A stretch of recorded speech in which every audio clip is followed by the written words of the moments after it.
Bet నా పేరు సందీప్. ఇక తెలంగాణలో మున్సిపల్ ఎన్నికలు కాకరేపుతోంది. జిల్లాలో మంత్రులు పర్యటిస్తున్నారు. పాలకపక్షానికి ధీటుగా ప్రతిపక్షం కూడా హోరాహోరీగా సభలకు సిద్దమవుతుంది. మరోవైపు మున్సిపల్ ఎన్నికల బరిలోకి దిగుతామని పవన్ కళ్యాణ్ పార్టీ జనసేన రెడీ అవుతుంది. అయితే ఏపీలో కూటమిగా ఉన్న బీజేపీతో పొత్తు ఉండదని ఆ రెండు పార్టీలు ప్రకటించాయి. ఏపీలో దోస్తీ, ఇక్కడ కుస్తీ ఎలా? తెలంగాణ మున్సిపల్ పోర్ట్ హీట్ పై డిబేట్ లో చర్చిద్దాం. డిబేట్ లో మనతో పాటు పాల్గొంటున్నారు జితేందర్ గారు, కాంగ్రెస్ సేవాదళ అధ్యక్షులు. ముందుగా జితేందర్ గారు, గుడ్ మార్నింగ్. గుడ్ మార్నింగ్ అండి. సార్, మొత్తం మీద స్థానిక సంస్థల ఎన్నికల్లో భారీ మెజార్టీతో గెలిచినటువంటి మీరు ఇప్పుడు మున్సిపల్ ఎన్నికలకు కూడా సిద్దమవుతున్న పరిస్థితి.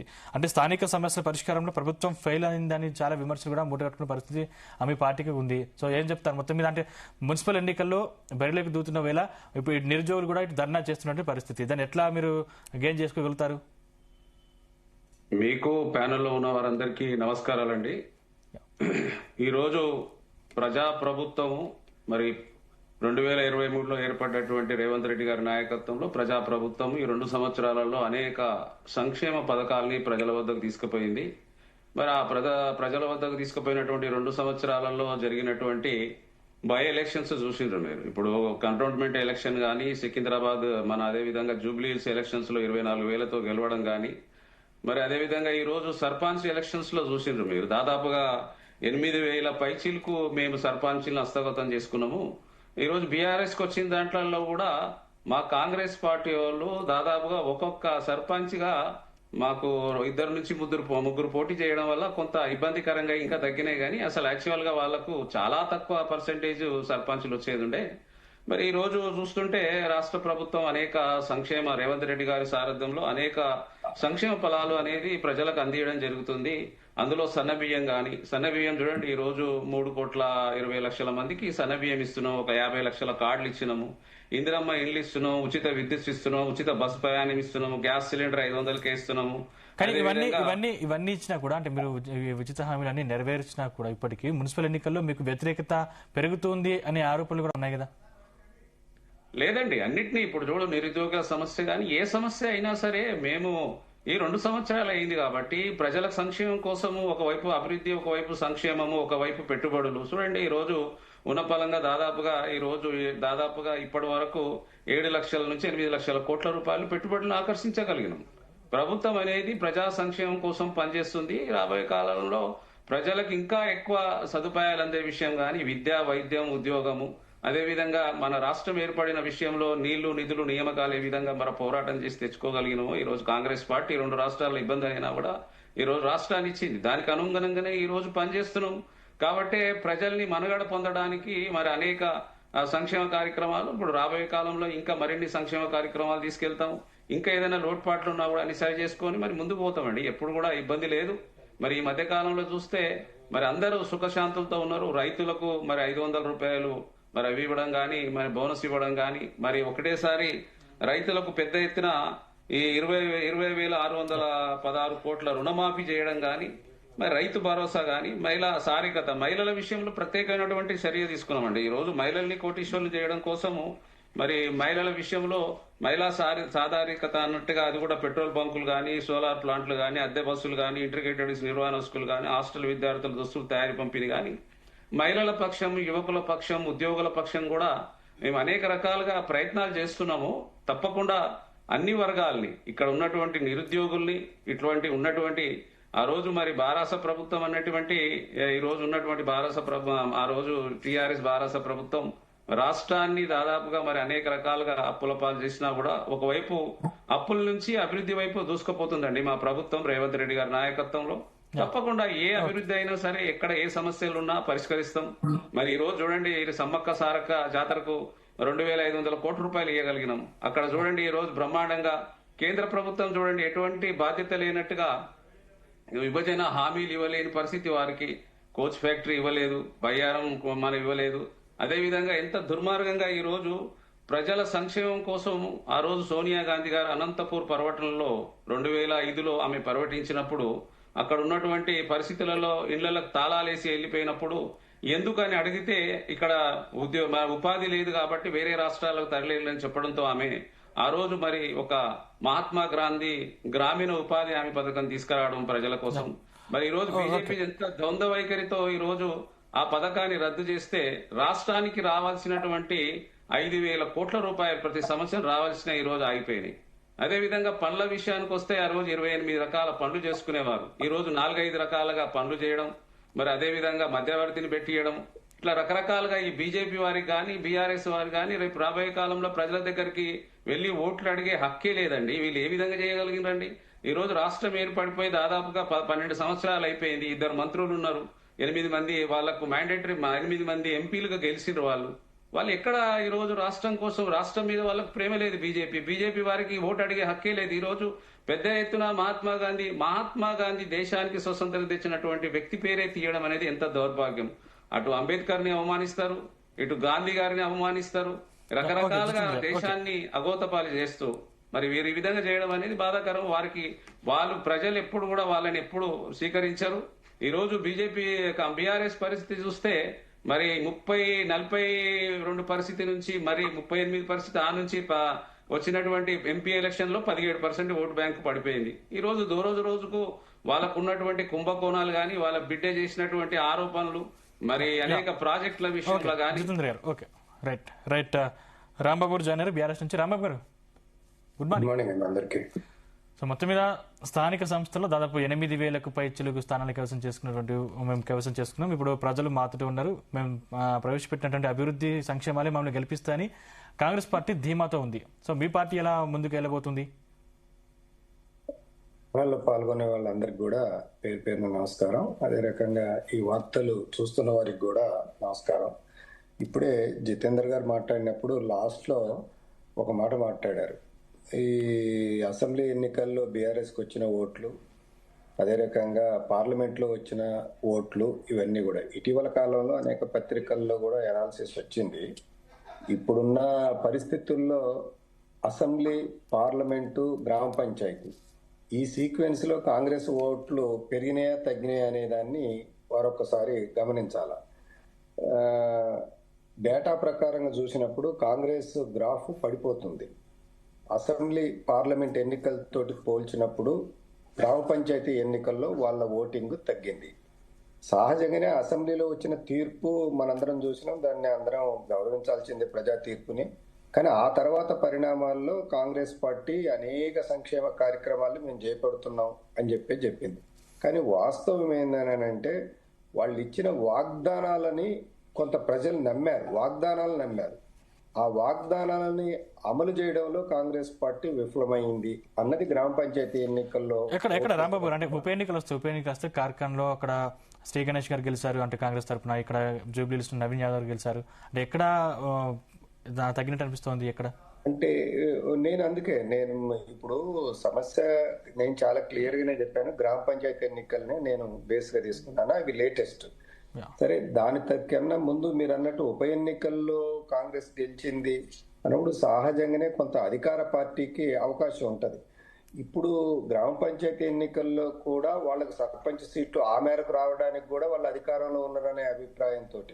కానీ గ్రామాల్లో వాస్తవ పరిస్థితి ఏంటంటే తీవ్రమైన వ్యతిరేకత ఉంది కాంగ్రెస్ పార్టీ మీద.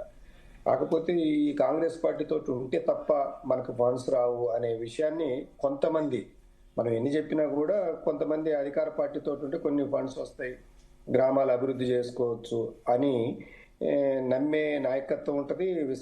ఆ రకంగా కొంత ఆచరణలో స్థానికంగా ఎమ్మెల్యేల సపోర్ట్ ఉంటుంది అని భావించే నాయకత్వం ఉంటుంది. అందువల్ల ఆ మేరకు సీట్లన్నీ వచ్చినాయి ఇప్పుడు ఏది అసెంబ్లీలో గెలవడం ద్వారా. కానీ అసెంబ్లీ, నేను ఒక పాయింటే చెప్పి ముగిస్తాను. అసెంబ్లీ ఎన్నికలతోటి పోల్చినప్పుడు ఓటింగ్ రీత్యా కానీ, కాంగ్రెస్ పర్ఫార్మెన్స్ రీత్యా కానీ, దాని మీద ఉన్న ఇంప్రెషన్ రీత్యా కానీ క్రమంగా కాంగ్రెస్ పార్టీ మైనస్ డైరెక్షన్ లోకి వెళ్ళిపోతుంది. కాబట్టి రేపు రాబోయే ఎన్నికల్లో డెఫినెట్ గా బీఆర్ఎస్ కి గ్రామ పంచాయతీ ఎన్నికల కన్నా ఇంకా మంచి రిజల్ట్స్ రావడానికి అవకాశం ఉంది. జితేంద్ర గారు ఏం చెప్తారు? అంటే మీ పార్టీకి కింది స్థాయిలో అంటే గ్రామ స్థాయిలో మైనస్ ఉంది, ఇప్పుడు గెలుచుకునే దానికంటే తక్కువ గెలుచుకుంటారు అని చెప్పేసి బీఆర్ఎస్ జోస్యం చెప్తోంది. ఏం చెప్తారు? చూడండి, ఈరోజు రైతులు కానీ ఉన్నటువంటి గ్రామీణ ప్రాంతాలలో ఉన్నటువంటి రైతులు ఈరోజు ఇప్పుడు రుణమాఫీ చేసిన విషయం అందరికీ తెలుసు. 2 లక్షల రూపాయలు ఏకకాలంగా దేశవ్యాప్తంగా ఎక్కడ కూడా ఏ రాష్ట్రంలో చేయనటువంటి 20,616 కోట్ల రూపాయలు అనేది 25 లక్షల మంది రైతులకు మేము రుణమాఫీ చేశామండి. అదే విధంగా ఎప్పుడన్నా మీరు 500 రూపాయలు మరి రైతుల కోసం బోనస్ ఇవ్వగలిగినరా? ఈ రోజు క్వింటాల్కు 500 రూపాయల బోనస్ ఇస్తున్నాం. ఇప్పుడు రూరల్లోకి వెళ్లే వరకు వాళ్ళ ప్రజా సంక్షేమ పథకాలు ఇవన్నీ కానీ ఇక్కడ అందుతున్నాయి. గ్రామ స్థాయిలో కాంగ్రెస్ ప్రభుత్వానికి నెగిటివ్ ఉంది అంటే ఒప్పుకుంటారా? ఎట్లండి ఇప్పుడు ఈ రోజు చూస్తుంటే తెలుస్తలేదా? వారికి లాస్ట్ ఎలక్షన్స్ లో ఇదే గ్రామ పంచాయతీలో 8,000 పైచీలకు గెలిస్తే ఈ రోజు 3,000 పైచీలకే గెలిచింది కదా. ఎక్కడ గెలిచిండ్రండి వీళ్ళు? ఈ రోజు గ్రామ పంచాయతీ ఎలక్షన్స్ లో మా వాళ్ళు ఒక్కొక్క గ్రామ పంచాయతీ వస్తున్నందుకు ఏమనుకోవద్దు, కానీ మీరు అదే సమస్య ఇప్పుడు అధికార పార్టీలో ఉన్నప్పుడు సహజంగానే కొంత గ్రామ పంచాయతీ ఎన్నికల లోపల ఇది మనం ఓన్లీ తెలంగాణ గురించి కాదన్నా మొత్తం భారతదేశ వ్యాప్తంగానే ఉన్న ఒక అనుభవం ఏంటంటే ఎక్కడ ఏదైతే అధికార పార్టీ మా రాష్ట్రాన్ని పరిపాలిస్తూ ఉంటుందో అక్కడ లోకల్ బాడీ ఎలక్షన్ లో సహజంగానే ఆ పార్టీకి అనుకూలంగా ఉంటుంది. గతంలో కాంగ్రెస్ ఒకటన్నా ఇప్పుడు బీఆర్ఎస్ కానీ అదే చెప్పండి. ఓకే, ఇప్పుడు జూబ్లీ హిల్స్ ఎలక్షన్ లో మీరు ఓడిపోయినటువంటి సీటు గురించి ఏం చెప్తారన్నా? 24,000 పైచిలకు ఓట్లతో జూబ్లీ హిల్స్ గెలిచినాం. అదే విధంగా సికింద్రాబాద్ కంటోన్మెంట్ ఎలక్షన్స్ లో అది కూడా మేమే కైసం చేసుకున్నాము. మరి ఇక్కడ గ్రామ పంచాయతీ విషయంలోకి వస్తే ఆ విధంగా మాట్లాడుతారు కదా. మరి ఈ 2 ఎలక్షన్స్ ఎట్లా గెలిచినాయండి? మరి మీకున్నటువంటి ఎంపీ ఎలక్షన్స్ లో పార్లమెంట్ ఎలక్షన్స్ లో 17% ఎట్లా పడిపోయింది? కాబట్టి ఈ రోజు ప్రజలు గమనిస్తున్నారు, బీఆర్ఎస్ పార్టీకి 10 సంవత్సరాలు పరిపాలన చేయడానికి అవకాశం ఇచ్చిండ్రు. మేము ఈ రాష్ట్రం ఇచ్చినా, మా సోనియా గాంధీ గారు 2 రాష్ట్రాలు ఇబ్బందులు జరిగినా రాష్ట్రం ఇచ్చినా కూడా బీఆర్ఎస్ వారికి అధికారం ఇచ్చి ప్రజలు పట్టం కడితే సర్ఫేస్ గా ఉన్నటువంటి రాష్ట్రాన్ని అప్పుల పాలు చేసి ఈ రోజు 6,500 కోట్ల రూపాయలు వడ్డీలు చెల్లించడం అవుతుంది. అదే విధంగా మన రాష్ట్రాన్ని నీళ్లు, నిధులు, నియామకాలనే విషయానికి వస్తే నీళ్ల విషయాలలో ఏం చేసుకోగలిగినండి? కృష్ణా నదిని గాలికి వదిలేసేసి ఆంధ్ర రాష్ట్రానికి వదిలేయగలిగినారు. అక్కడ ఈ రోజు మొత్తం మీద 600 పైచిలకు టీఎంసీ నీళ్లు తీసుకుపోతుంటే ఈ రోజు మనకు అలాట్ చేసినటువంటి 299 టీఎంసీని వాడుకోలేకుండా బొక్కబుర్ల పడిపోయిండ్రు. ఏం చేయగలిగినామండి? ఈ రోజు 10 సంవత్సరాలలో కాళేశ్వరం కట్టాడు. కాళేశ్వరం పరిస్థితి ఏంది? అక్కడ 1,00,000 కోట్లు పెట్టింది తీసుకుపోయి ప్రజాధనంతా తీసుకెళ్లి టీఆర్ఎస్ తిట్టడం ద్వారా మాత్రమే రాజకీయాలు చేయాలి అనుకుంటే ఇప్పుడు మనకు సస్యశ్యామలుగా ఏదన్నా ఒక నిమిషం మాట్లాడిన తర్వాత మీరు మాట్లాడండి. నేను క్వశ్చన్ నాది అందుకోండి, మీరు అందుకొని చేయండి. ఇప్పుడు మనం ఇద్దరమే ఉన్నాం, దాంట్లో ఆర్థిక ఆదరవాదింది. కాబట్టి నేనేమంటున్నా, మనకున్నటువంటి పెద్ద ఎసెట్లు కృష్ణా గోదావరి 2 రివర్లు ఉంటే ప్రజల సంక్షేమం కోసము దాదాపుగా 3 లక్షల కోట్ల మనకున్నటువంటి భూమిలో మనకు వ్యవసాయానికి కనీసం 1.5 వాటర్ని తీసుకోవాల్సిన అవసరం ఉండే. కృష్ణా నదిని ఆ విధంగానే చేసిండ్రు, గోదావరి నదిని కూడా ఆ విధంగానే చేసిండ్రు. మనకు ఇక్కడ ఉన్నటువంటి జూరాలలో కట్టేదాన్ని తీసుకొచ్చి మన శ్రీశైలం దానికి తీసుకొచ్చి మళ్ళీ డిస్ప్యూట్ చేసిండ్రు. రంగారెడ్డి ఎత్తిపోతల పథకాన్ని చేసుకోలేకపోయినరు. ప్రజల కోసం ఏం చేయగలిగిండ్రు చెప్పండి? ఇక్కడ ఏం చేశారు? కనీసము మన కేసీఆర్ గారికి ప్రజలు అత్యధికంగా మన తెలంగాణ రాష్ట్రంలో బడుగు బలహీన వర్గాలు అత్యధికంగా ఉన్నారు. మరి ఈ రోజు ఉన్న పరిస్థితులలో వారికి సన్నబియ్యం ఇయ్యాలన్నట్టుగా సోయి రాలేదు ఎప్పుడు కూడా. మరి ఆ రోజు ఉన్న పరిస్థితులలో సన్న బియ్యం ఇచ్చినుంటే అదో గౌరవంగా ఉంటుండే. ఈ రోజు మేము గుర్తించి ఆ దొడ్డు బియ్యం ఇస్తే ఆ ఉన్నటువంటి రేషన్ డీలర్లు దాన్ని అమ్ముకొని మొత్తం మాఫియా తయారైపోయింది. ఈ రోజు ప్రతి కిలో, ప్రతి గింజ ఈ రోజు ప్రజల దగ్గరికి మరి ఉన్నటువంటి 1 కోటి పైచీలకు కార్డులలో ఈ రోజు 3,20,00,000 మంది బియ్యం తీసుకోగలుగుతున్నారు. ఇట్లా సంక్షేమం. అదే విధంగా చూస్తే అన్ని రకాలుగా వైద్య విషయంలో చూస్తే మరి ఈ రోజు ఉన్నటువంటి ఆరోగ్యశ్రీని 10 లక్షల నుంచి 12 లక్షలు చేయగలిగినాం. అంటే ఉన్న ఫలంగా కూడా ఈ రోజు ఒకవైపు అప్పులున్నా కూడా అప్పులకు వడ్డీలు కడుతూ ప్రజల సంక్షేమం, అభివృద్ధి ఒకవైపు, తర్వాత సంక్షేమం ఒకవైపు, 2 వగరాలుగా 2 కళ్ళ రూపాలంగా ఈ రోజు ఫ్యూర్ రేర్ అన్నట్టుగా ఉన్నటువంటి పరిశ్రమలు హైదరాబాద్ విషయంలో దాదాపుగా ఈ రోజు 2 కోట్ల మంది హైదరాబాద్ లో నివసిస్తున్నారు. పరిసరాల రంగారెడ్డి హైదరాబాద్ లో వారి కోసం రాష్ట్రంలో ఉన్న జనాభాల 2 జిల్లాలలోనే నివసిస్తున్నారు. వాళ్ళ కోసం ఈ రోజు ముఖ్యమంత్రి రేవంత్ రెడ్డి గారు మరి పరిశ్రమలు ఎక్కడ ఉండాలి, ప్రజలు ఎక్కడ నివసించాలి, వ్యవసాయం ఎక్కడ చేయాలనే విషయాన్ని చూసుకొని ఈ విధంగా ఆలోచన చేస్తున్నారు. ఉన్నటువంటి మూసీ నదిని పునరుద్ధీకరణ చేసే ప్రయత్నం చేస్తున్నారు. ఎక్కడ పనులు చేయట్లేదు. ఆయన అయితే 18 గంటలు 16 గంటలు ప్రజల సంక్షేమం కోసం రేవంత్ రెడ్డి గారు పనిచేస్తున్నారు. ఈ రోజు దానికి అనుగుణంగా మంత్రులు పనిచేస్తున్నారు. ఉన్నటువంటి పరిస్థితులలో ఆ రోజు చేయాల్సినటువంటి పరిస్థితులలో ఒక్క జాతీయ ప్రాజెక్టు తీసుకోలేకపోయాడు. ప్రభుత్వం నుంచి నీళ్లు నిధులు నియామకాలు అన్నప్పుడు నిధుల విషయంలో ఆ విధంగా అన్యాయం అయిపోతే నిధులు కనీసము మనకున్నటువంటి ఈ ప్రాజెక్టుల విషయంలో మోడీ గారితో మాట్లాడి 50-60 పార్టీ పరంగా కూడా కొన్ని మనకున్నటువంటి పాలమూరు చేసుకోలేకపోయాడు. ఒక జాతీయ ప్రాజెక్టు కింద కాళేశ్వరాన్ని తీసుకురాకపోయాడు. మరి ₹1,00,000 పెట్టి అక్కడ పాయ ప్రజలకు సొమ్మంతా ఈ రోజు 2-3 పిల్లర్లు ఊలి ఉపయోగం లేకుండా అయిపోయాయి. ఈ విధంగా చూస్తే అనేక రకంగా వైఫల్యాలే కదా. ఆ రోజు చూస్తే పరిస్థితులలో మరి నేను 2 ఎకరాలు 3 ఎకరాలు అంటే ఇంటికి ఉద్యోగాలు ఇస్తా అన్నాడు, 2 ఎకరాల భూమి ఇస్తా అన్నాడు, దళితుని ముఖ్యమంత్రిని చేస్తా అన్నాడు. మరి ఎక్కడ చేయగలిగాడు చెప్పండి? ఇక్కడ ఈ రోజు కానీ మంత్రి జిల్లాల పర్యటనలు కూడా కేవలం ప్రచారానికే తప్పించి అభివృద్ధికి రావట్లేదు అనే విమర్శలు కూడా వ్యక్తం అవుతున్న పరిస్థితి కనిపిస్తా ఉంది కదా. ఎలా విమర్శలు వస్తున్నాయి చెప్పండి? ఇక్కడ ఆల్రెడీ రుణమాఫీ చేయగలిగినాము, మరి ఇది రైతు బంధు ఇస్తున్నాము, రైతు ఇన్సూరెన్స్ ఇస్తున్నాము, మరి అన్ని ఇప్పుడు ఈ సన్న బియ్యం ప్రతి గ్రామంలో ఈ రోజు సన్న బియ్యం తింటుండ్రండి. ఒక్క గింజ కూడా వదులుతలేరు ఎవరు కూడా. క్యూ లైన్ లో నిలబడి నెల అయిపోయిన వెంటనే ప్రతి కుటుంబానికి మనం 6 కిలోల బియ్యం ఇవ్వగలుగుతున్నాము. సన్న బియ్యం తినే బియ్యం ఇవ్వగలుగుతున్నాం కదండి. ఈ రోజు అనేక బడుగు బలహీన వర్గాలు పేదవారికి రైతుల సంక్షేమం కోసం మరి ఉద్యోగాలు ఈ రోజు చూడండి, మేము 60,000 ఉద్యోగాలు ఇవ్వగలిగినాము. మేము ఇంకా ఇచ్చేవి నోటిఫికేషన్స్ వచ్చేటివి ఉన్నాయి, అవి కూడా చేస్తాం అన్ని రకాలుగా. 2 సంవత్సరాలలో గత ప్రభుత్వ హయాంలో నోటిఫికేషన్ చేశారు, మీ ప్రభుత్వ హయాంలో కేవలం 5,000 ఉద్యోగాలు ఇచ్చారని బీఆర్ఎస్ చెప్తా ఉంది కదా. చూడండి, నోటిఫికేషన్ ఇచ్చి వెళ్ళిపోతే కాదు కదండి, వాళ్ళకి జీతాలు ఎవరు ఇవ్వాలండి? ఈ ప్రభుత్వం ఇవ్వాలి కదా. మరి నోటిఫికేషన్ ఇచ్చిపోయారు ఎందుకు? మరి వాళ్ళు దాదాపుగా 10 సంవత్సరాలలో వాళ్ళు చెప్పిన ప్రకారం 1,80,000 ఉద్యోగాలు ఇచ్చినామంటారు. 10 సంవత్సరాలు 2,80,000 ఉద్యోగాలు ఏనండి. పరిశ్రమలు రావాలండి, పెట్టుబడులు రావాలి. 10 సంవత్సరాలు ప్రభుత్వంలో ఉన్నప్పుడు కేంద్రం నుంచి రాబట్టుకోవాల్సినటువంటి ఏం తీసుకురాగలిగింది చెప్పండి? మోడీ గారికి అనేక పద్ధతులలో సపోర్ట్ చేసిండు మోడీ గారికి. 10 సంవత్సరాలలో దుర్మార్గంగా ఇక్కడ ఉన్నటువంటి ఎంపీలకు రాష్ట్రం విడిపోయింది. ఇటు 2 జీవనదులు పారుతున్నాయి. రైతుల సంక్షేమం కోసము, ప్రజల సంక్షేమం కోసము ఇంత పెద్ద ఎత్తున 4 కోట్ల జనాలు ఉన్నారు. ఇక్కడ ఉన్నటువంటి బీజేపీ వాళ్ళకేం పట్టింపు లేదు. ఈయనకేమో ఎంతసేపు ఆయన లైట్లు వెలిగించమంటే వెలిగించిండు, డప్పులు కొట్టమంటే డప్పులు కొట్టిండు. మరి ప్రజల సంక్షేమం కోసం ఆ రోజు కూడా డబ్బులు తీసుకొచ్చుకోవచ్చు కదా. ప్రజలు డబ్బులు లేవు. ఈ రోజు 8 కోట్ల రూపాయల అప్పులున్నాయని సాక్షాత్తు ముఖ్యమంత్రి గారు అసెంబ్లీలో చెప్పగలిగినరు. సరే, కాకు చెప్పిందా ఏది చెప్పిందా? అప్పుల పాలైతే చేసింది కదా రాష్ట్రాన్ని. ఎందుకో అభివృద్ధి చేయలేకపోయినరు. ఈ విధంగా చూస్తే వీరికి ఓటక్కే అడగలేదండి. అటు బీజేపీ చూస్తే అనేక రకాలుగా ప్రజల్ని ఇబ్బంది పెడుతుంది. ఎంతసేపు వాళ్ళు హిందూ ముస్లిం రామ్ మోడీ తప్ప రాష్ట్రానికి ఇప్పుడు సంపద సృష్టించాలండి. ఎప్పుడైనా కూడా అవకాశం వచ్చినప్పుడు 75 సంవత్సరాలు అయిపోతే. ఒక్క నిమిషం జితేంద్ర అన్న, మీరు కాంగ్రెస్ పార్టీ తరపున చర్చల్లో పాల్గొంటున్నారు కాబట్టి వాళ్ళ చదవడం నాకేం అభ్యంతరం లేదు. కానీ దయచేసి జనరల్ గా రాజకీయాల్లో ఎప్పుడు తిట్టడం ద్వారానే నెగ్గాలి అని అనుకుంటే అది రాష్ట్రానికి గాని, దేశానికి గాని, సమాజానికి కూడా మంచిది. ఒక్క నిమిషం నన్ను మాట్లాడండి.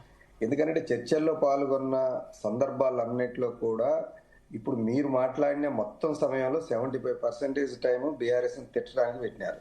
నేను అడగదలుచుకుంది ఒక్క నిమిషం అదే బీఆర్ఎస్ ని అదే కదా ఇప్పుడు తిట్టడం అంటే మీరు ప్రభుత్వానికంటే ఈ ప్రభుత్వంలో అభివృద్ధి జరుగుతుందని చెప్తా ఉన్నారు. అదే చదువుతున్నాను నేను కూడా. గత ప్రభుత్వానికి ఈ గవర్నమెంట్ లో చేసిన అభివృద్ధి ఏం చెప్పిండు 2-3 మాటల్లో మాట్లాడి మొత్తం మిగతా 75% తిట్టే పనిలో ఉన్నారు. నేను ఇదే చెప్పదలుచుకున్నా. కాంగ్రెస్ పార్టీ ఇదే తిట్టే పనిలో ఉంటా ఉంది. అభివృద్ధిని మర్చిపోయింది, వాళ్ళు ఇచ్చిన వాగ్దానాలని మర్చిపోయింది. ఇప్పుడు బంగారం ఎడుబాయ మేమున్నప్పుడేమో యూరియా ముందస్తుగా అది తీసుకొచ్చుకొని పెట్టుకున్నాడండి. ఇప్పుడు పంటలు వేసిన తర్వాత కూడా లైన్ లో నిలబడితే యూరియా దొరకని పరిస్థితి రైతులకు ఉండే. కరెంటు ఆల్రెడీ చలికాలంలోనే కరెంటు పోతున్న పరిస్థితి ఉన్నది. ఈవెన్ గ్రామాల్లో కూడా పోతున్నది. ఇక పరిశ్రమలు వచ్చినాయి రంగారెడ్డి లేదా హైదరాబాద్ అన్నారు. అన్న ఒక్కటే, ఇప్పుడు మనం చర్చలు కదా, ప్రజలు కూడా వింటారు. మనం అభివృద్ధి చేస్తున్నప్పుడు గ్రహించి ప్రజలు దానికి సంబంధించినట్టుగా మళ్ళా ప్రవర్తిస్తారు. ఇలా హైదరాబాదు రంగారెడ్డి లేదనుకుంటే తెలంగాణ రాష్ట్రంలో రియల్ ఎస్టేట్ పరిస్థితి ఏంటి, భూముల విలువలేంది, ఇవన్నీ మీకు తెలియని ఏం కావు. కష్టాలు పడి ప్రజలు ఎన్ని ఇబ్బందులు పడుతున్నారు, ఏం పరిస్థితి అని. మీరు ఏమిటి అని అంటే బ్రహ్మాండంగా ఇప్పుడు మీరు మాట్లాడినట్టే మీ రేవంత్ రెడ్డి గారు కూడా చాలా బ్రహ్మాండంగా వాగ్దాటితోటి అబద్ధాలు చెప్పగలిగారు. ఆ అబద్ధాలు ఏ స్థాయిలో చెప్పగలిగారు అని అంటే ఆ వాగ్దానాలు 420 ఇచ్చినాయి, ప్రజల్ని నమ్మించగలిగారు. నమ్మించిన తర్వాత ప్రజలు నమ్మారు, ఇప్పుడు ఇబ్బంది పడుతున్నాం అని చెప్పేసి ఇప్పుడు గ్రహించబట్టే గ్రామ పంచాయతీలో గ్రామ స్థాయిల్లో ఇవాళ మీకు వ్యతిరేకత వచ్చిందనేది గ్రామ పంచాయతీ ఎన్నికలు స్పష్టంగా రిజల్ట్ చెప్తా ఉన్నాయి. అన్న మీరు గుండె మీద చేసుకొని చెప్పండి, అధికార పార్టీకి సహజంగానే రావాల్సిన మీరు ఊహించిన గ్రామ పంచాయతీ సీట్లు వచ్చినాయా? ఇప్పుడు మీరు మాట్లాడే దాంట్లో కూడా ఎక్కడో మా అసంతృప్తి నుంచి మా వాళ్ళు పోయి బీఆర్ఎస్ లో పోటీ చేసిన అన్నయ్య ఎవ్వరు అధికార పార్టీని వదిలిపెట్టుకొని ప్రతిపక్షంలో పోయి పోటీలు చేసి ఉండాలనే దాని మీద ఎవరు ఉండరు. సహజంగానే ఇంకా అధికార పార్టీ వైపు వెళ్ళాలి, అధికార పార్టీలో గెలిస్తే కదా ఫండ్స్ వస్తాయి, పనులు చేయొచ్చు, అట్లా ఉంటారు జనరల్ గా. నేను మానసిక స్థితిని చెప్తున్నా. ఇలాంటి టైంలో మీరు కేవలం అంటే నేను ఒకటే చెప్పదలుచుకున్నా, ఎందుకంటే మీ వాదనలు ఇట్టనే కనపడితే ఈ రాష్ట్రానికి ఇంకొంత అన్యాయం జరుగుద్ది. మీకు 2 ఏళ్ళు ఇంకా 3 ఏళ్ళు అవకాశం ఉంది. అట్లీస్ట్ మీరు మమ్మల్ని తిట్టడం మీద దృష్టి పెట్టేదానికన్నా, దాని మీద టైం కేటాయించేదానికన్నా మీరు ఇచ్చిన వాగ్దానాలని అమలు చేసే ప్రయత్నం చేయండి. ఈ రాష్ట్రానికి ప్రజలకు అది ఉపయోగపడుతుంది. అంతే తప్ప ఊకే తిట్టుకుంటా కూర్చొని ప్రజలకు అన్యాయం చేయబాకండి. రేపు డెఫినెట్ గా నేను చెప్తున్నా, వచ్చే ఎన్నికల్లో గ్రామ పంచాయతీ ఎన్నికల కన్నా బీఆర్ఎస్ పర్ఫార్మెన్స్ బాగుంటది, మీది చాలా ఇబ్బందికరంగా ఉంటది. గ్రామాలలో ఇప్పటికీ అర్థమైంది. నేను ఒక్క ఎగ్జాంపుల్ చెప్పి ముగిస్తాను. నేను నిన్న వరంగల్లో ఒక మీటింగ్ కు పోతే ఈ పరిస్థితి ఏందనంటే, నర్సంపేటలో మున్సిపాలిటీ పక్కన కొన్ని గ్రామాలు కలిసినాయి. ఆ కలిసిన ఉద్యోగులకు జీతాలు ఇవ్వలేని పరిస్థితుల్లో కూడా మీ గవర్నమెంట్ ఉందన్న. ఇది నేను ప్రాక్టికల్ గా డైరెక్ట్ గా చెప్తున్నా. అనేక ప్రాంతాల్లో కూడా ఉద్యోగులకు జీతాలు ఇవ్వడం లే. ఇలా అవుట్ సోర్సింగ్ ఉద్యోగులకు మీరు జీతాలు టైంకి ఇవ్వలేని పరిస్థితుల్లో ఉన్నారు. ఈ విషయాన్ని గమనించి మీరు ముందు చెప్పినవి కనీసం బీఆర్ఎస్ పార్టీ చేసినవి కొనసాగిస్తూ మీరు చెప్పిన వాగ్దానాలు చేయండి. అప్పుడు ఈ రాష్ట్రానికి ప్రజలకు ఉపయోగపడుతుంది. మమ్మల్ని తిట్టుకుంటూ కూర్చోవడం వల్ల సెల్ఫ్ సాటిస్ఫాక్షన్ తప్ప ఈ రాష్ట్ర ప్రజలకు ఉపయోగపడదు, ఈ రాష్ట్రానికి ఉపయోగపడదు, మీ పార్టీకి అంతకన్నా ఉపయోగపడదు. జితేందర్ గారు, ఇది హాస్యాస్పదంగా ఉందండి. ఉద్యోగుల జీతాల గురించి మాట్లాడుతున్నారు మరి సోదరులు పెద్దలు. ఎప్పుడైనా వాళ్లకు ఉద్యోగులకు 10 సంవత్సరాలల్లా 1వ తారీఖు జీతాలు ఇచ్చారండి వీళ్ళు ఎప్పుడన్నా? ఈ రోజు ఇంత పరిస్థితి హీనమైనా కూడా 6,500 కోట్లు మరి ప్రతి నెల వడ్డీలు కడుతూ ప్రాజెక్టుల కాళేశ్వరం మీద చూడండి, సంవత్సరానికి 16,000 కోట్ల రూపాయలు అప్పులు కట్టాల్సి వస్తుంది వడ్డీలు. ఈ రోజు ఉద్యోగుల గురించి, ఉద్యోగులకు ఈ రోజు 1వ తారీఖు జీతాలు ఇస్తున్నామండి మేము. ఎక్కడ ఇవ్వట్లేదు, ఉద్యోగులకు ఇస్తున్నాం. అదే విధంగా ఉద్యోగుల విషయంలో అనేక బాకీలు పెట్టారండి వీళ్ళు. వాళ్ళకు ఉన్నటువంటి రిటైర్మెంట్ ఫండ్లు దాదాపు కోట్ల రూపాయలు ఉన్నాయి. దీనివల్లనే ఇది దాదాపుగా 8 లక్షల పైసలకు అప్పు అయిపోయింది ఇక్కడ. అదే విధంగా సర్పంచులు చేసినటువంటి అభివృద్ధి విషయంలో చేయండి అంటే పాపం వాళ్ళు డబ్బులు బయట నుంచి తెచ్చి డబ్బులు పెడితే వాళ్ళ టర్మ్ అయిపోయే వరకు వాళ్ళ పేమెంటే రిలీజ్ చేయలేదండి. దానివల్ల అనేక రకాలుగా ఉన్నటువంటి సర్పంచులు వాళ్ళు ఆత్మహత్యలు చేసుకున్న డబ్బులు లేక. ఈ రోజు పరిస్థితుల్లో చూడండి, చాలా మంది బ్యాక్ అయిపోయారు పోటీ చేసిన వాళ్ళు. వాళ్ళంతా అనేక రకాలుగా సంక్షేమం ఇప్పుడు ఉన్నటువంటి వాళ్లకు రావాల్సినటువంటి ఉద్యోగుల బకాయిలు మా మీదనే వేసిపోయినరు. అదే విధంగా మనకు ఉన్నటువంటి సర్పంచులు పనిచేసిపోతే ఆ బకాయిలు మా మీదనే వేసిండ్రు. అదే విధంగా పోతూ వైన్స్ లో చూడండి, ఇది టెండర్లు ముందే 2 నెలల ముందే వేసేసి ఆ డబ్బులు కూడా లాక్కొని ఏమి ఉండకూడదనే దురుద్దేశంతో కేసీఆర్ గారిని తిడితేనే అంటనేమో చెప్తా అన్నట్టున్నాడు. రావాల్సినటువంటి 1,000 కోట్ల రూపాయలు చూడండి టెండర్లు, అవి సమయం మీదే వేసేటువంటి వైన్స్లు అండి. ఇవన్నీ లిక్కర్ దాన్ని తీసుకొని ఆ ఖజానా ఖాళీ పెట్టిపోతే ఎంత ఒక్క నిమిషం మీకు అర్థమవుతున్నట్టు ఏమనుకోకరు. కానీ మీరు ఈ అధికారంలో వచ్చేటప్పుడు, మీరు మేనిఫెస్టో తయారు చేసేటప్పుడు, మీరు వాగ్దానాలు చేసేటప్పుడు ఈ రాష్ట్ర యొక్క స్థితిగతులు మీకు తెలియదా? మరి ఇవన్నీ అంటే ఇప్పుడు కొత్తగా తెలిసినాయా మీకు? మీరు ఆ రోజు ఏమని వాగ్దానాలు చేసినారు? కేసీఆర్ గారు పైసా తీసుకొచ్చినా వాటిని అభివృద్ధి కోసం ఖర్చు పెట్టాడు, అప్పులు చేసినా అభివృద్ధి కోసం ఖర్చు పెట్టాడు. దాని ఫలితమే దేశంలో తెలంగాణ యొక్క స్థితి ఎక్కడి దాకా పోయింది అనేది మనం చరిత్రలో అనేక రిపోర్ట్స్ వచ్చినాయి, అనేక అవార్డ్స్ కూడా వచ్చినాయి. నేను అనేది ఏంటంటే, ఇప్పుడు మీరు ఏం చేస్తున్నారు అని అంటే, నా ఆర్గ్యుమెంట్ అంతా అదే. మీరు ఇప్పుడు తిట్టే పనిలో పడ్డారు తప్ప మీకు అవగాహన లేక వాగ్దానాలు చేసిన ఒప్పుకోండి. పోని అవగాహన లేక వాగ్దానాలు చేసినాం, అందుకని వాటిని అమలు చేయలేకపోతా ఉన్నాం అని చెప్పండి. ఇప్పుడు మీరు ఏం చెబుతున్నారు? జీతాలు నెలకు ఫస్ట్కి ఇచ్చిన అన్న, మీరు ఈ చర్చల గురించే కాదనండి, మీరు ఒక్కసారి నిజాయితీగా మీరు బయటకు వెళ్ళి చూడండి. అలా చాలా మందికి జీతాలు ఇవ్వలేదు. నేను ఇప్పుడు చెబుతాను, సెకండ్ యాన్యువల్కి ఇప్పటికి జీతాలు లేవు. ఈ రోజు కూడా జీతాలు రావడం లేదు. అనేక మందికి నేను ఇట్లా సంఖ్య చెప్పాలంటే పదుల సంఖ్యలో చెప్పగలను. ఎందుకనంటే ఇప్పుడు మీరు సమస్య ఎటుపోతుంది అని అంటే కేవలం మనం తిట్టుకోవడం ద్వారా ఈ రాష్ట్ర ప్రజలకు అన్యాయం జరుగుద్ది, ఈ రాష్ట్ర అభివృద్ధికి అన్యాయం జరుగుద్ది. నేను అనేది ఏంటంటే మీరు మరి మేనిఫెస్టో 420 వాగ్దానాలు చేసినప్పుడు బడ్జెట్ ఎంత అవుతుంది, ఖర్చు ఎంత అవుతుంది, రాష్ట్ర పరిస్థితి ఏంటి, ఏమీ తెలియకుండానే ఎట్ట వాగ్దానాలు చేసినారు? మోసం చేయాలనే వాగ్దానాలు చేసినట్టు ఇవాళ వచ్చేసి పని చేయడానికి ఇది అడ్డం వచ్చింది, అది అడ్డం వచ్చిందని చెబుతున్నారు. విశ్లేషకులు డాక్టర్ జయరాం గారు జాయిన్ అయ్యారు. జయరాం గారు good morning. Very good morning. మొత్తం మీద స్థానిక సంస్థల్లో 8,000 పైచిలకు సర్పంచ్ స్థానాలు గెలుచుకున్నటువంటి కాంగ్రెస్ పార్టీ ఇప్పుడు కూడా అదే ఊపుతో మున్సిపల్ ఎన్నిక సిద్ధమవుతోంది. అంటే నిన్న రాత్రి విద్యార్థులు, నిరుద్యోగులు దిల్సుఖ్ నగర్లో, అశోక్ నగర్లో మెరుపుదండ నిర్వహించినట్టు పరిస్థితి. అంటే ఎట్లయినా చేసి మున్సిపల్ ఎన్నికల్లో కాంగ్రెస్ పార్టీని ఓడిస్తామని నిన్న శపథం చేస్తారు విద్యార్థులు, నిరుద్యోగులు. సో మున్సిపల్ ఎన్నికలు ఎలా ఉండబోతున్నాయి అంటారు? మీకు ప్యానెల్లో ఉన్న మిత్రులకు, జీ న్యూస్ ప్రేక్షకులకు నమస్కారాలు. ఒకటి సందీప్, దీంట్లో ఏంటంటే రాజకీయ పార్టీలు రాజకీయ అవసరతల కోసం, అక్కర్ల కోసం ఏ విషయమైనా చేస్తారు, ఏ మాట అయినా మాట్లాడతారు. ఎంత దిగజారైనా కూడా చాలా గొప్పగా ఉందని చెప్పుకుంటారు. గత ప్రభుత్వం అదే చేసింది. గత ప్రభుత్వం కూడా ఏం చేసిందంటే బంగారు తెలంగాణ చాలా సస్యశ్యామలంగా ఉందని చెప్పింది. ప్రజలు ఏం చేసిందో చూసాం. సో అదే బాట లోపల ఇప్పుడు కాంగ్రెస్ నడుస్తుంది. ప్రజలు కూడా దాన్ని గమనిస్తుంటారు. సో ఎలక్షన్లో ఏం చేయాలో ప్రజలకు తెలుసు. సో వీళ్ళు ఎన్ని కథలు చెప్పినా ఏం చేసినా కూడా ప్రజలకు మాత్రం ఎవరికి ఎక్కడ కీలరికి వాత పెట్టాలనో పర్ఫెక్ట్ తెలుసు. ఆ పని చేస్తారు. దాన్ని ఎన్ని కథలు పడ్డా ఏం చేసినా కూడా అది కుదరదు. అది కుదిరేదైతే జీవితకాలం మాత్రం ఒకరే ముఖ్యమంత్రి ఉంటారు, ఒకరే ప్రధానమంత్రి ఉంటారు. కానీ బై గాడ్ గ్రేస్ అని అంటే బాబాసాహెబ్ అంబేద్కర్ రాసిన ప్రజాస్వామిక హక్కులకు ప్రజల ఓటు హక్కును ఎలా వినియోగించుకోవాలో దానికి పర్ఫెక్ట్ గా తెలుసు. అది చేస్తున్నారు కాబట్టే 5 ఏళ్లకో 10 ఏళ్లకో ప్రభుత్వాలు మారిపోతున్నాయి. సో దీన్ని మనం గమనించాలి. ఇక ఈ విషయాన్ని పక్కన పెట్టేస్తే అధికార పార్టీ, ప్రతిపక్ష పార్టీ విషయం పక్కన పెట్టేద్దాం. అధికార పార్టీలో ఇప్పటికి కూడా ఈ 2 సంవత్సరాలు గడిచిన తర్వాత కూడా, ఇంకా గడవలేదు అనుకోండి, గడిచింది డిసెంబర్కు. ఈ 2 సంవత్సరాల తర్వాత గడిచిన తర్వాత కూడా ఇప్పటి వరకు కూడా రియలైజేషన్ లేదు. సో అదే మాట, బీఆర్ఎస్ ఏ స్టోరీ చెప్పింది, బీఆర్ఎస్ ఎట్లా దోసుకుంది, అంతకంటే ఎక్కువ ఎట్లా దోసుకోవాలి. బీఆర్ఎస్ మీద అనేక ఆరోపణలు చేసిన రేవంత్ అదే ఆరోపణలో ఇరుక్కోవటం.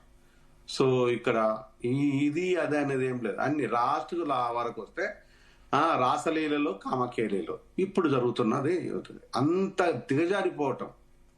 ఇవే మాటలు, ఇవే కథలు, ఇది రేవంత్ మన కేటీఆర్ మీద చెప్పినారు. ఇప్పుడు అదే రేవంత్ వచ్చి అందులో ఇరుక్కున్నారు. మరి ఎవరో మాధవీలత అంటే నాకే తెలియదు.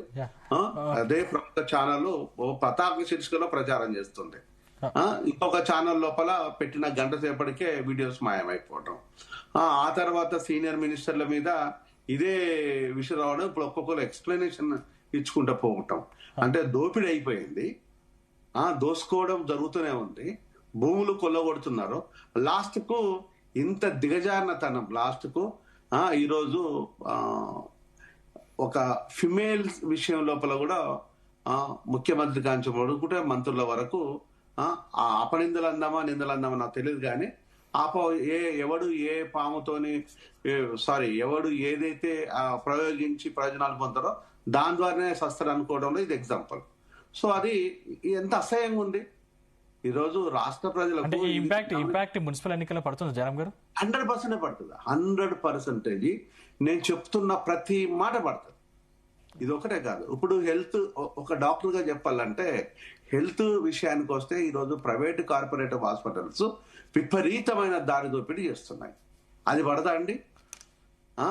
ఈరోజు విద్యా సంస్థలు నిర్వీర్యమైపోయి విపరీతమైన దారి దోపిడీ లాగా మారిపోయింది కార్పొరేటివ్ ఇన్స్టిట్యూషన్స్. అది పడదా?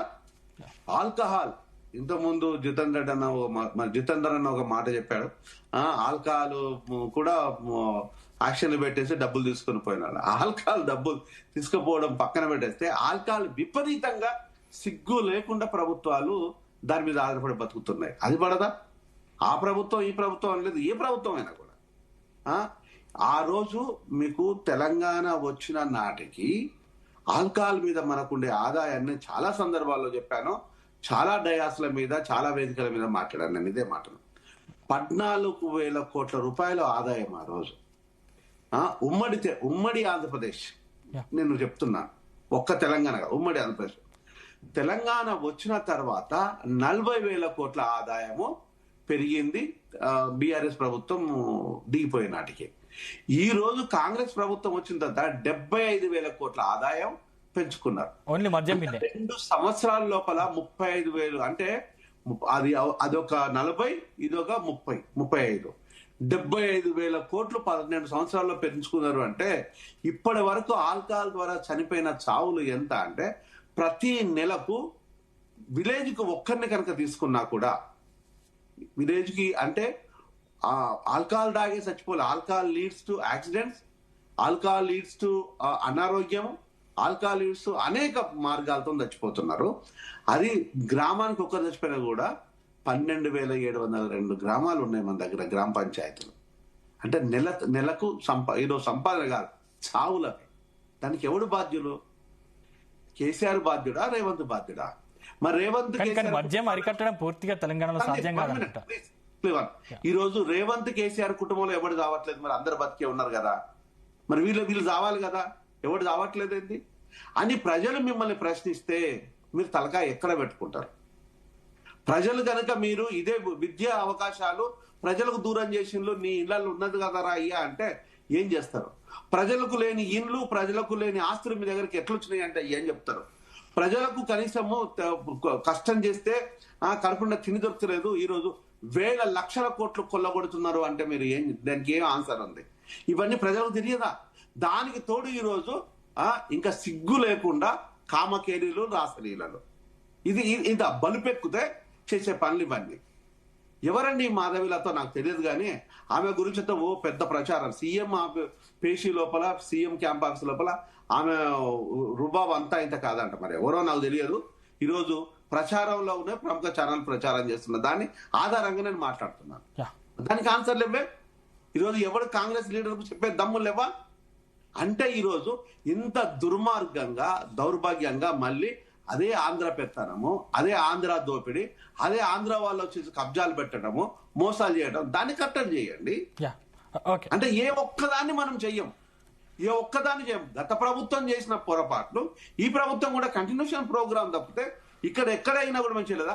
ఆ రోజు కులాన్ని, కుటుంబాన్ని ప్రశ్నించిండు రేవంత్, మేము కూడా ప్రశ్నించాము. ఈరోజు నీ కులం, నీ కుటుంబమే కదా ఉన్నది. ఈరోజు రెడ్డి కులం ఉన్నది, నీ కుటుంబం ఉన్నది. దోపిడీ చేయటం లోపల ముందు భాగంలో సింహ భాగం అంటారు చూసినావా? ఎక్కడ చూసినా కూడా ఈరోజు ఏ ఫైల్ చూసినా కూడా ఈరోజు సింహభాగం ఎవరి చేతికి పోతుంది అంటే దోపిడీ దొంగల చేతికి పోతుంది. ఆలీబాబా, చాలీచోర్ అని ప్రతిపక్ష పార్టీలు అంటున్నాయి. అప్పుడు ఆ 4 అయితే ఇప్పుడు 40 మంది అంటున్నారు. దాంట్లో నిజాలు అబద్ధాలు అనేది ఉందా అంటే ఈరోజు భూములు రెక్కలు చెట్ల కొట్టుకుపోయినాయి. ఈరోజు భూములు ఎవరి చేతిలో ఉన్నాయి? 1,26,00,000 మిగులు భూములు ఉన్నాయి మన దగ్గర. ఏది మనకు తెలంగాణ రాకముందుకు. తెలంగాణ వచ్చిన తర్వాత ఏ రెక్కలు వచ్చి ఎవడు కొట్టుకుని పోయాడు నాకు అర్థం కాదు. ఈ రోజు ఏ ఒక్కటి కూడా నేను చెప్తున్న మాటలలో ఈరోజు విద్యా ఉద్యోగాలు కావచ్చు, ఈరోజు మనకున్న ట్యాగ్ లైన్ కావచ్చు, ఏది నీళ్లు, నిధులు, నియామకాలు కావచ్చు, ఈరోజు విద్యార్థుల ఆక్రందనలు కావచ్చు, ఈరోజు అరుపులు కావచ్చు, అది ఏ ఒక్కడికైనా మీకు అందుతుందా అంటే లేదు.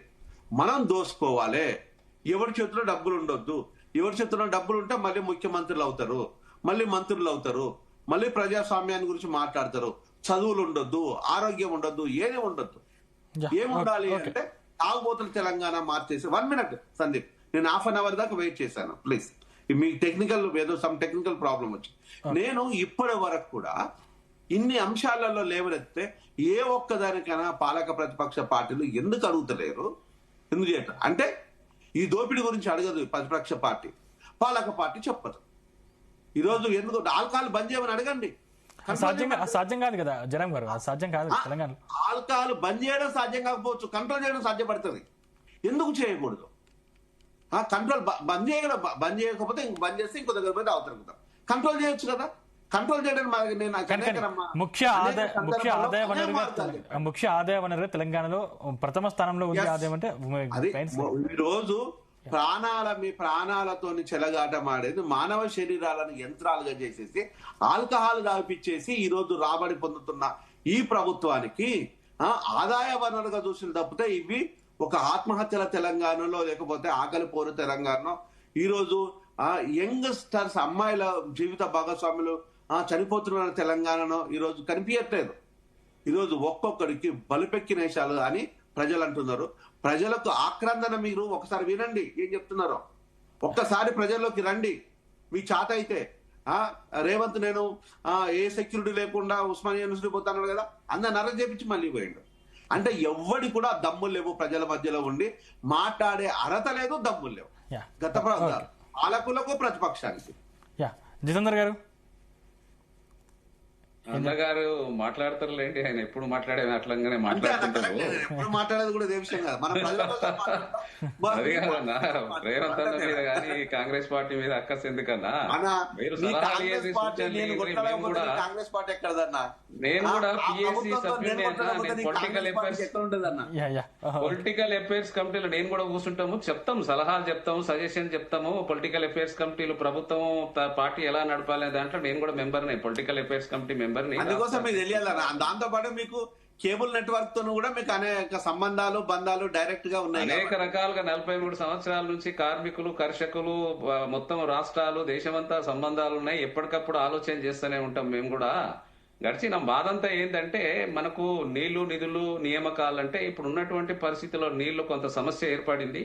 నా బాధ ఏంది, 10 సంవత్సరాలు రాష్ట్రానికి బీఆర్ఎస్ కు ప్రభుత్వం ఇచ్చినప్పుడు కేంద్రం నుంచి మెడలు వంచి తీసుకొస్తా అనే నిధులని తీసుకురాకుండా ఇక్కడ ఉన్నటువంటి నిధులన్నింటినీ వాడుకొని కుంభకోణాలు చేసి మరి మళ్ళీ విమర్శించిన అంటారు ఇట్లా అంటే. కాబట్టి పూర్తిగా 10 సంవత్సరాలలో కేసీఆర్ గారు కేంద్రం నుంచి ఇప్పుడు చూడండి, మన దగ్గర నుంచి దాదాపుగా ఒక 100 రూపాయలు మనం నుంచి కేంద్రానికి వెళ్తే మనకు 20-30 రూపాయలే ఇస్తుండ్రు తిరిగి. మనకు ఇవ్వట్లేదు, 40-50% ఇవ్వాలి.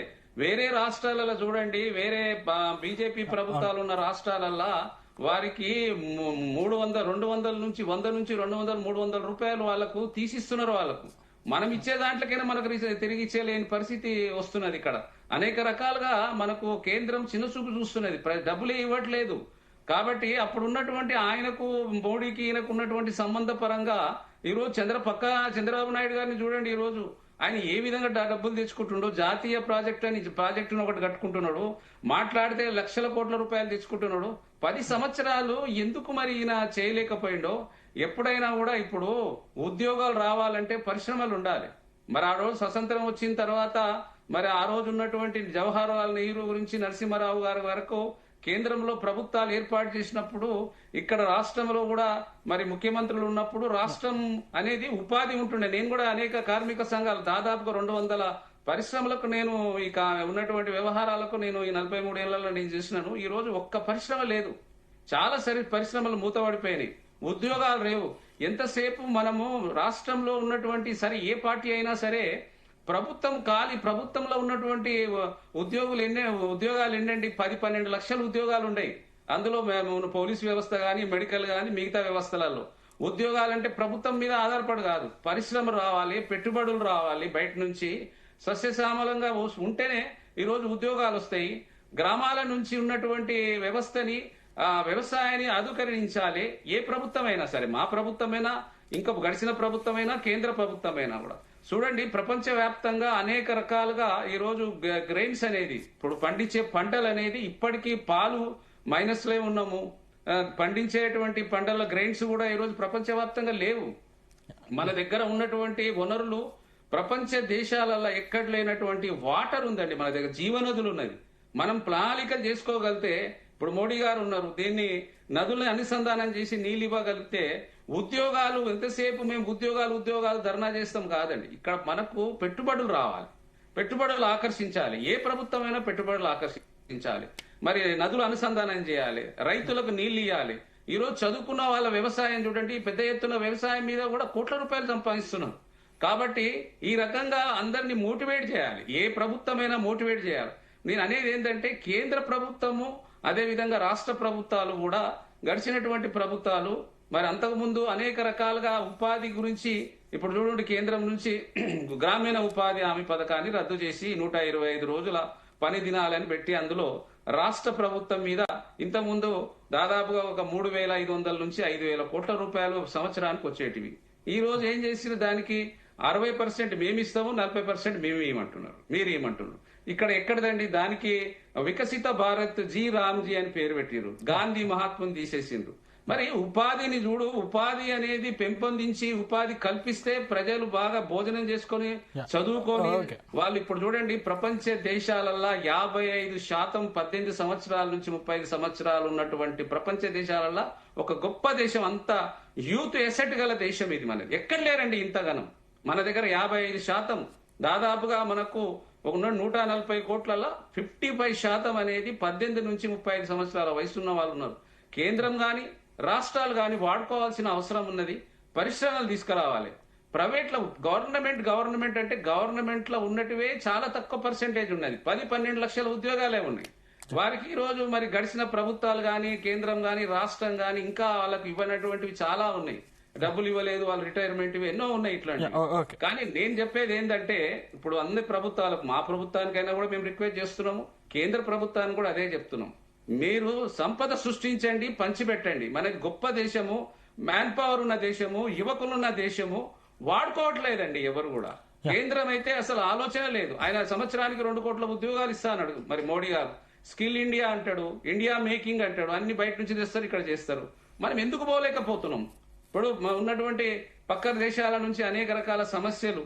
మరి ఎట్లయితేదండి ఇదంతా? ఈ ప్రపంచం ఎట్లా ముందుకు పోతుంది? మన రాష్ట్రం ఎట్లా ముందుకు పోతుంది? మంచి ఎసెట్లు, వనరులు ఉన్నటువంటి భారతదేశంలో ఎంతసేపు మనము టీవీల ముందు ఉపన్యాసాలు, ఉపద్ఘాటాలు ఇచ్చుకోవడం, విమర్శలు చేసుకోవడం కాదండి. మనకు ఈ ఉన్నటువంటి ప్రజలు మనకు ఈ రోజు ఎన్నుకున్నందుకు దానికి న్యాయం చేసే విధంగా ప్రతి ప్రజాప్రతినిధి ఆలోచన చేయాలి. అనగా ప్రతిసారి మన డాక్టర్ సాబ్ గారు చెప్తా ఉంటారు, మంచిగా అనిపిస్తుంది, దాంట్లో బాధ ఏం లేదు ఆయన చెప్పే దాంట్లో. ఎందుకంటే ప్రతి ఒక్కరు ఆలోచన చేయాలి. ప్రజాప్రతి అయినటువంటి ప్రజల చేత, ప్రజలు ప్రజాప్రతినిధి, ప్రభుత్వం అనే 3 అంచెల వ్యవస్థలో ప్రజాప్రతినిధికి అనేది ప్రజల చేత వచ్చేటువంటివి ఏవైతే ఉంటాయో వాళ్ళ అనేది ప్రభుత్వం చేత చేయించాల్సిన అవసరాలు ఉన్నాయి. మంచి చట్టాలు తీసుకురావాలి, పెట్టుబడులు తీసుకురావాలి, అభివృద్ధి చెందాలి, సంపద సృష్టించాలి, పంచిపెట్టాలి అనే ఆలోచన అందరికి ఉండాలండి. రాంబాబు గారు, మీరు ప్లీజ్ కంక్లూడ్ ఇవ్వరా? ఇప్పుడు సరే, ఇద్దరు మాట్లాడిన దాంట్లో ఒక రకంగా చెప్పాలని అంటే, అందరికీ పరిశుద్ధ కార్యక్రమాన్ని మనం ప్రారంభిద్దాం మానసికంగా అనే దాని మీద ఉంది. కానీ ప్రాక్టికల్ గా అధికారంలో ఉన్న వాళ్ళు చేయాల్సిన పనులు వాళ్ళు చేయాలి. ఇప్పుడున్న పరిస్థితుల్లో ఈ డిస్కషన్స్ లో మనం ఇప్పుడు ఈ ప్యానెల్లో మాట్లాడుకోవాల్సింది రాబోయే కాలంలో మీరు చెప్పింది ఎలక్షన్స్, దాని పర్ఫార్మెన్స్, ఏ పార్టీ ఏమిటి అనే దాని మీద ఏజెండా అని చెప్పారు. నేను దానికి కన్సర్న్ అయ్యి అంతవరకే మనం మాట్లాడదలుచుకుంటే, డెఫినెట్ గా ఇప్పుడు డాక్టర్ గారు మాట్లాడింది చూసినప్పుడు కూడా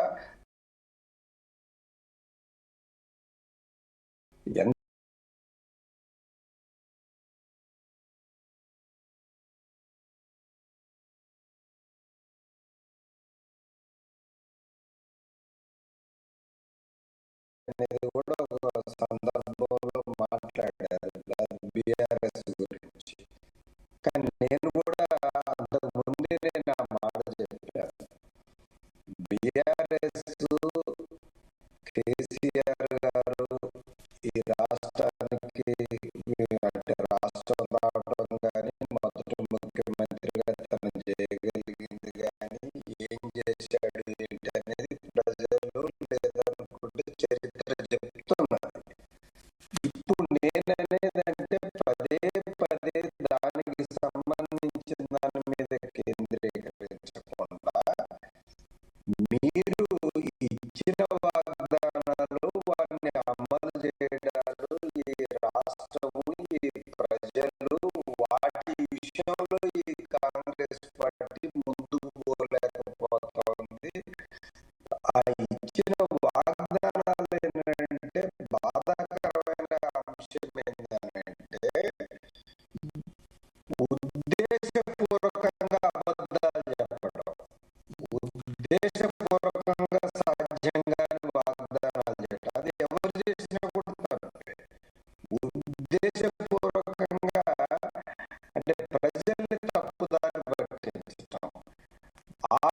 విషయంలో ప్రజల్ని తప్పుదారి పట్టించే విషయంలో కాంగ్రెస్ పార్టీ మొన్నటి ఎన్నికల్లో నెగ్గింది, భవిష్యత్తులో నెగ్గదు అనేది నేను చెప్పదలుచుకున్నాను. రైట్. జయరామ్ గారు, ప్లీజ్ కంక్లూడ్. ఏది ఏమైనా కూడా సో రాజకీయ పార్టీలు అవకాశవాదులుగా ఉంటే దాన్ని మనం కొంతవరకు చేయవచ్చు.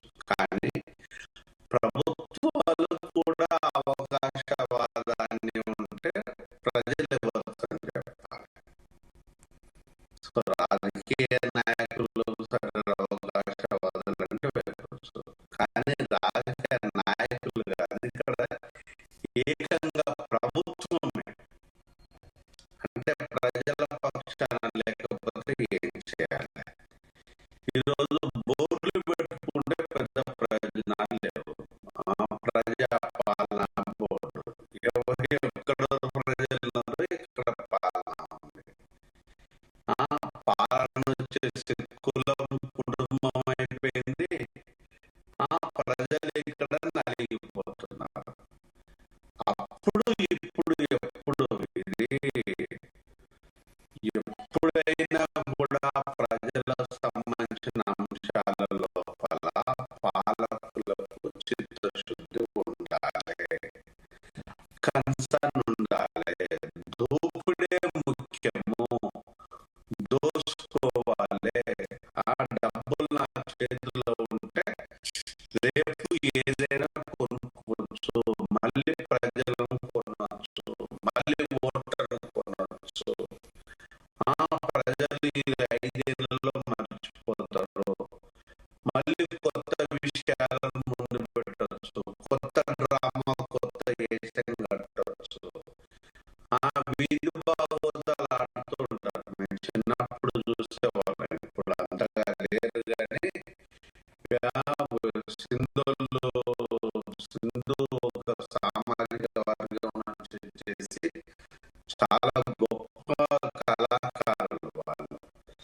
వీధి బాగోతాలు ఆడుతూ ఉంటారు.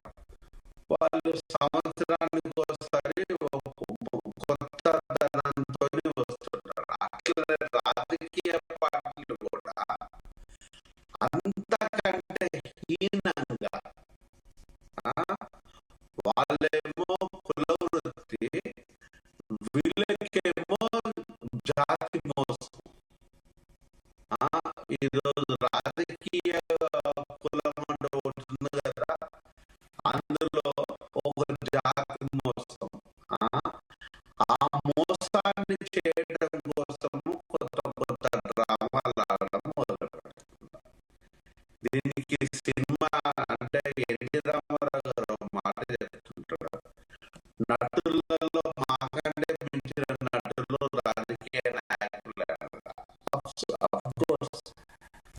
ఈరోజు రాజకీయ నాయకులు ఆడే డ్రామాలు, నటన ఈరోజు మామూలు నటన కాదు. అది ఆ నటనను చూసి ప్రజలు తరించిపోవడం కానీ చీదరించుకునే స్థితికి వచ్చిందో ఆ విషయాన్ని ప్రభుత్వం గమనించాలి.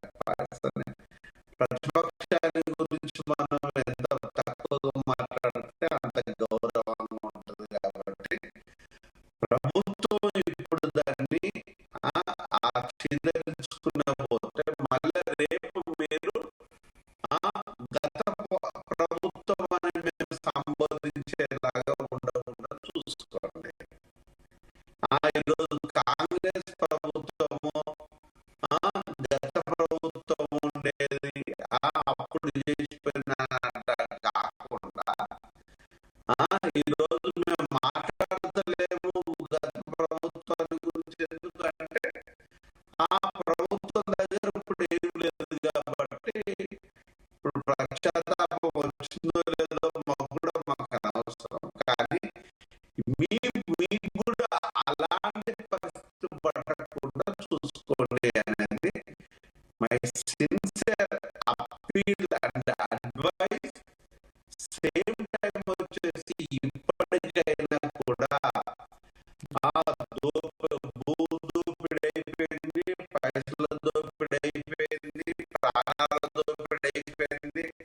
ఆల్కహాల్ తాగిడైపోయింది.